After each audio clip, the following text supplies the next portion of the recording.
بسم اللہ الرحمن الرحیم۔ السلام علیکم۔ ٹھنڈا پانی پینے کے نقصانات۔ ٹھنڈا پانی دل کی رگوں کو جوڑ دیتا ہے۔ ٹھنڈا پانی اگر آپ کو جوانی میں بیمار نہ کرے تو جوانی کے بعد سخت ترین بیمار کر دے گا۔ دل کی اصل رگ کو بند کر دیتا ہے اور ہارٹ اٹیک کا سبب بنتا ہے۔ اکثر جوانی میں ہارٹ اٹیک ٹھنڈے مشروبات سبب بنتے ہیں۔ ٹھنڈا پانی جگر کی نابودی کا سبب بنتا ہے، چربی اس سے چپک جاتی ہے۔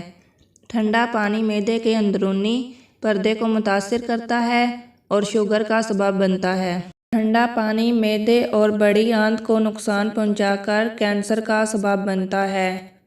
جو لوگ جگر ٹرانسپلانٹ کے منتظر ہیں، اس کا اصل سبب یہی ٹھنڈا پانی ہے۔ سب کو بتائیں یہ ایک صدقہ جاریہ بنے گا۔ جو آپ کی وجہ سے ٹھیک ہو گیا، اس کے صحت پانے میں بھی آپ ثواب کے مستحق قرار پائیں گے۔ یہ ان لوگوں کو بھی بتائیں جنہیں آپ پسند نہیں کرتے۔ اللہ تعالیٰ آپ کو جزا دے گا۔ مزید اچھی ویڈیوز دیکھنے کے لیے میرے چینل کو سبسکرائب کریں۔ اللہ حافظ۔